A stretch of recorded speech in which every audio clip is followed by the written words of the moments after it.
प्यारे बच्चों, स्वागत है आप सभी का आशीष सर की ऑनलाइन क्लास में। स्कूल बंद है, पढ़ाई चल रही है ऑनलाइन। ऐसे में सारी पढ़ाई ऑनलाइन के भरोसे है, कोई भी क्लास आपकी मिस ना हो। बस यही सोच करके मैं ये वीडियो आपके घर तक पहुंचा रहा हूं। घर पर रहिए, सुरक्षित रहिए और घर पर ही अपनी पढ़ाई को कंटिन्यू करते रहिए। बंक नहीं करनी है, हर क्लास अटेंड करनी है। पूरी वीडियो जरूर देखिए, क्योंकि बंक करने वाले बच्चों से आशीष सर बहुत नफरत करते हैं। वीडियो को लाइक कर दीजिए, क्योंकि जब आप वीडियो को लाइक करते हैं तो मुझे पढ़ाने में और मजा आता है। किसी कारण से अगर आपकी कोई पुरानी क्लास मिस हो गई हो तो आप डिस्क्रिप्शन में लिंक दिया हुआ, वहां पर जाकर के सीधा अपने उस क्लास की वीडियो को देख सकते हैं। तो चलिए आज की क्लास में प्रवेश करते हैं। तो प्यारे बच्चों, आज की क्लास हमारी 8th की हिंदी की, और यहाँ पर पढ़ेंगे बस की यात्रा। इंटरेस्टिंग तरीके से बहुत ही मज़ा आपको इस क्लास में आने वाला है। जैसे कि आपको बता दें, इससे पहले भी आप 2 वर्कशीट इसकी पढ़ चुके हैं, 2 क्लासेस अटेंड कर चुके हैं। उम्मीद करता हूँ आपको वो समझ आई होगी, पसंद भी आई होगी, आपने लाइक और शेयर भी किया होगा। तो चलिए हम यहाँ पर बात कर लेते हैं कि ये जो चैप्टर है, पार्ट है, वो हरिशंकर परसाई जी, जिनका अंदाज है वो व्यंग्य वाली, यानी कि मजाकिया अंदाज में वो किताबें लिखते हैं, स्टोरी लिखते हैं। यहाँ पर भी उन्होंने इसी व्यंग्य शैली में, मजाकिया अंदाज में भारतीय परिवहन व्यवस्था, यानी कि हमारी जो गाड़ियाँ होती है वो किस तरह उनका एक सिस्टम है वो होता है। तो यहाँ पर वही बात वो बताते हैं। थोड़ा सा मैं आपको स्टोरी पे ले चलता हूँ। आज हम यहाँ पर वर्कशीट नंबर 7 को करने वाले हैं। उससे पहले आप ये पिक्चर आप देख सकते हैं। यहाँ पर लेखक और उसके दोस्त हैं, वो उन्हें जाना है, सफ़र तय करना है। कल सुबह उनको ड्यूटी पे किसी भी हालत में पहुंचना है।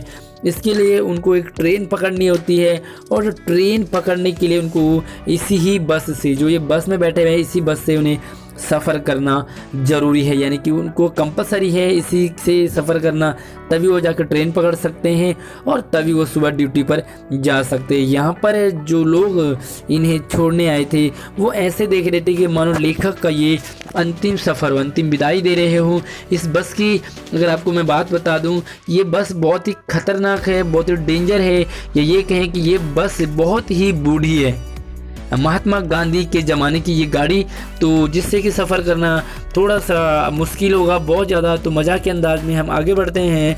इंजन सचमुच स्टार्ट हो गया। नॉर्मली हम कहते हैं कि बस स्टार्ट हो गई, गाड़ी स्टार्ट हो गई, लेकिन यहाँ पर लेखक ने कहा कि इंजन स्टार्ट हो गई, ऐसा जैसे सारी बस ही इंजन हो। देखा, तो उन्होंने ये बस स्टार्ट हो गई नहीं कहा, बल्कि इंजन स्टार्ट हो गई है। हम इंजन के भीतर बैठे हैं। तो लेखक यहाँ पर देखो, नॉर्मली हम सीट पे बैठे होते हैं, बस में बैठे होते हैं, लेकिन लेखक को लगा कि ये पूरी बस ही इंजन है। यानी कि इतनी आवाज़, इतना ज़्यादा उसमें शोर हो रहा था और ऐसे हिल रही थी वो गाड़ी, जैसे कि हमारी सीट के नीचे ही इंजन हो। बस बहुत ही पुरानी हो चुकी थी, इसलिए वो इंजन भी उसका ख़राब हो गया है। कांच बहुत कम बचे थे, जो गाड़ी है उसमें कांच जो है वो शीशे यानी कि बहुत कम थे, और जो बचे भी थे ना, उनसे हमें बचना था। यानी कि जो थोड़े बहुत बचे थे वो बस अगर उनसे हाथ लग जाए, गला लग जाए, सर लग जाए तो हमें खतरा हो सकता है। तो ऐसी गाड़ी है ये, जिसके कि कांच भी सुरक्षित नहीं है। इंजन की आपने देख ली कि इंजन की क्या हालत है। आगे देखते हैं कि हम फ़ौरन खिड़की से दूर सर आमतौर पर हम सफ़र करते हैं तो खिड़की वाली सीट को हम पसंद करते हैं। आप भी ज़रूर करते होंगे। अगर आप भी खिड़की वाली सीट में, कई बार तो हम उल्टी का बहाना भी कर देते हैं ताकि हमें सीट मिल जाए खिड़की वाली। अगर आपने भी कभी उल्टी वाला बहाना करके सीट हथियाई हो तो अपना एक्सपीरियंस हमें वीडियो के कमेंट बॉक्स में लिखेंगे। लेकिन यहाँ पर देखो, यहाँ पर दूर हटने वाली फीलिंग आ रही है, क्योंकि अगर हम सीट खिड़की पे बैठेंगे तो कांच जो टूटे हैं वो हमें लग सकते हैं। इंजन चल रहा था, देखो यहाँ पर फिर से उन्होंने मजाकिया अंदाज में, तो पूरी जो स्टोरी है वो बहुत ही मज़ेदार है कि यहाँ पर बस नहीं चल रही बल्कि इंजन चल रही है। हमें लग रहा था कि हमारी सीट के नीचे ही इंजन है, यानी कि जितने पैसेंजर उसमें बैठे हुए थे, अगर उसमें 50 पैसेंजर बैठे हैं तो ऐसा लगता है कि 50 ही इंजन है उस गाड़ी में। इतना ज़्यादा उसमें शोर हो रहा था, इतना ज़्यादा वो बबलिंग कर रही थी वो गाड़ी। अभी स्टार्ट ही हुई, अभी चली नहीं है गाड़ी। ऐसा लग रहा है जैसे कि हम सब लोग हिल रहे हैं भूकंप की तरह। बस सचमुच चल पड़ी। ऐसा लगा कि ये बस चलती भी है लेकिन सच में चल पड़ी। और हमें लगा कि हम जो गांधी जी के असहयोग और सविनय अवज्ञा आंदोलन, तो यहाँ पर 2 आंदोलनों की बात की है। एक तो गांधी जी का असहयोग और दूसरा सविनय अवज्ञा। उसके वक्त अवश्य जवान रही होगी। यहाँ पर इन्होंने इन दोनों आंदोलन की बात की है, असहयोग और सविनय। क्यों? क्योंकि वो बहुत समय पहले ये आंदोलन हो चुके हैं और यहाँ पर कहा कि ये गाड़ी जो है उस समय जवान रही होगी। इसका मतलब इस गाड़ी की आज की कंडीशन हम लगा सकते हैं कि महात्मा गांधी कितने बुजुर्ग थे, वो तब एक्सपायर हो गए, आज उसकी गाड़ी की क्या हालत हुई होगी तो यहाँ पर अनुमान लगा सकते हैं। इसलिए उन्होंने इन दोनों आंदोलनों का, और वैसे भी आंदोलन में जो भाग ले लेता है वो थोड़ा सा टूट फूट तो उस पर मचेगी ही। उसे ट्रेनिंग मिल चुकी थी किस चीज़ की, हर हिस्सा दूसरे से असहयोग कर रहा था। यहाँ पर उस गाड़ी को जो है तब वो जवान थी, उसे ट्रेनिंग मिल गई थी, आज वो चलने के लिए तैयार हैं। गाड़ी का जो हर हिस्सा है वो दूसरे से असहयोग, यानी कि सीट अलग, ड्राइवर अलग और कंडक्टर की सीट अलग, सबके सीट जो है वो अलग अलग, खिड़की अलग, टायर अलग, सब कुछ जो है वो असहयोग, यानी कि सहयोग, सपोर्ट नहीं कर रहे थे एक दूसरे को। पूरी बस सविनय अवज्ञा आंदोलन के दौर से गुजर रही थी। सीट का बॉडी से असहयोग चल रहा था, यानी कि जो सीट है वो बॉडी से अलग चल रही थी, बॉडी अलग। सोचो कि आप जिस सीट में बैठे हो वो सीट अलग ही नाच रही हो, और सपोज करो ब्रेक लगे तो आप सीधा ड्राइवर के पास अपनी सीट के साथ पहुंचोगे। ऐसी कंडीशन थी गाड़ी की। कभी लगता सीट बॉडी को छोड़कर बॉडी सीधे भागी जा रही है। 8-10 मिनट चलने पर सारे भेदभाव क्या हो गए, मिट गए। क्यों? एक्चुअली यहाँ पर देखा कि सीट में हम बैठे हैं या सीट हम पर बैठी है, समझ ही नहीं आ रहा था। ऐसी कंडीशन थी गाड़ी की, एक ब्रेक लगा तो हम सीट पर बैठे हैं उल्टी और हम नीचे, सीट हमारे ऊपर। तो बहुत ही मज़ेदार ये बस है, इसकी सवारी और भी इंटरेस्टिंग, अभी आगे और भी मज़ा आने वाला है आपको। तो चलिए इसकी थोड़ा सा हम क्वेश्चन आंसर पे डिस्कस कर लेते हैं। पहला सवाल है यहाँ पर कि ऐसा क्यों लग रहा था कि जैसे सारी बस ही इंजन है और हम इंजन के ऊपर भीतर बैठे हैं। लेखक ने ऐसा क्यों कहा? तो उम्मीद करता हूं कि आपको आज का जो चैप्टर है वो समझ आया होगा। तो चलिए आज के हम क्वेश्चन आंसर भी आसानी से कर सकते हैं। ऐसा क्यों कहा उन्होंने? तो देखो, लेखक ने ऐसा इसलिए कहा क्योंकि बस की हालत बहुत ख़राब थी।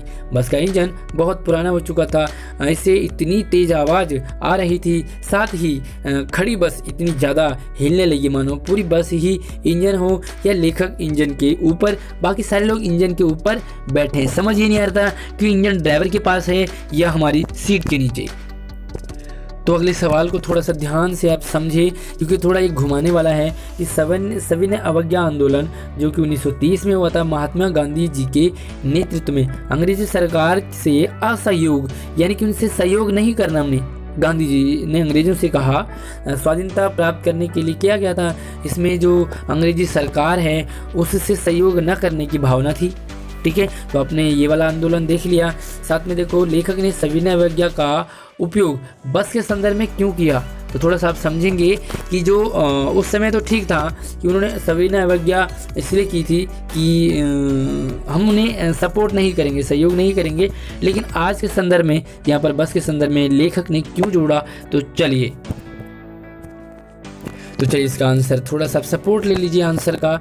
लेखक ने बस के लिए सविनय अवज्ञा का प्रयोग इसलिए किया क्योंकि यह बहुत पुरानी हो चुकी थी।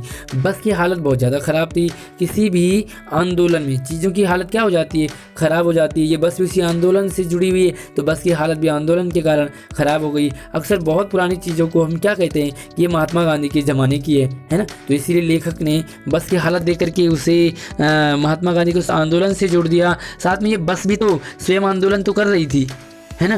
तो यानी कि जंग लड़ रही थी, और जंग बस क्या लड़ रही थी, बल्कि सारे लेखक और उनके फ्रेंड्स जो भी बस में बैठे थे वो भी साथ में जंग लड़ रहे थे। तो अगला सवाल है कि प्रस्तुत गद्यांश, ये जो चैप्टर इसमें से अंग्रेजी के शब्द भी आए हैं, अंग्रेजी यानी कि विदेशी शब्द।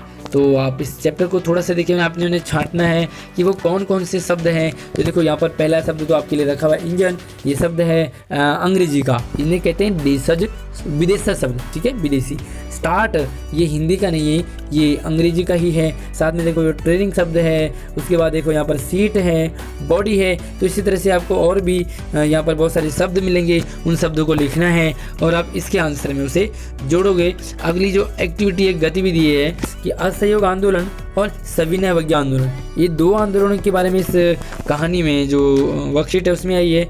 तो आपने उनके बारे में जानकारी इकट्ठी करनी है कि आखिर ये दोनों आंदोलन कैसे थे, क्या थे। तो आप यहाँ पर अपने इतिहास की बुक भी ले सकते हैं, अपने इतिहास के टीचर से भी आप डिस्कस कर सकते हैं। तो चलिए थोड़ा सा तो मैंने भी आपके लिए रखा हुआ है। तो चलिए 1930 में देखो, स्वतंत्रता दिवस के पालन के लिए गांधी जी के नेतृत्व में सविनय अवज्ञा, पहले तो हम सविनय अवज्ञा की बात कर रहे हैं। यही आप इसी तरह से लिखोगे अपने आंसर में। अगर आपको नेट से टीचर से मिल जाता है तो अच्छी बात है, नहीं तो यहाँ से आपको आंसर तो मिल ही जाएगा। जिसकी जो प्रारंभ है वो गांधी जी ने की। इसे दांडी मार्च के नाम से भी जाना जाता है। 12 मार्च 1930 को साबरमती आश्रम से गांधी जी आश्रम के 78 अन्य सदस्यों ने दांडी अहमदाबाद से यात्रा की। और ये कितना किलोमीटर था? 385 किलोमीटर। तो इसी आंदोलन को क्या सविनय अवज्ञा आंदोलन कहते हैं। और ये उन्होंने पैदल, यानी कि वो पैदल ही 385 किलोमीटर गए। ठीक है। और दूसरा देख लेते हैं, ये है असहयोग आंदोलन, यानी कि सहयोग नहीं करना है। 1920 में इसे महात्मा गांधी जी ने स्टार्ट किया था। तो इसके बारे में थोड़ा सा आप देख लो। ये जो जलियांवाला बाग हत्याकांड है, एकमात्र कारण था इसके पीछे। जलियांवाला बाग जो हत्याकांड हुआ था, उसी के बाद असहयोग आंदोलन गांधी जी ने शुरू किया। इस हत्याकांड ने गांधी जी की अंतरात्मा को झकझोर दिया। यहाँ पर बहुत कुछ मारपीट हुई थी, हमारे लाला लाजपत राय वगैरह की यहाँ पर बात आती है। ठीक है। तो आपने इसी को लिखना है। उन्हें महसूस हुआ कि अंग्रेज भारतीयों पर अपना प्रभुत्व स्थापित करने में सफल हो रहे हैं, साथ में वो भारतीयों को बहुत ज़्यादा मारते थे, प्रताड़ित करते थे। तो यहाँ पर गांधी जी ने उनसे असहयोग, यानी कि अब हम अंग्रेज़ों को सहयोग नहीं करेंगे। वीडियो को लाइक कर दीजिए। कैसा लगा आपको ये वीडियो, हमें कमेंट करके सुझाव जरूर दीजिए और वीडियो को अपने दोस्तों तक जरूर शेयर कीजिए। धन्यवाद।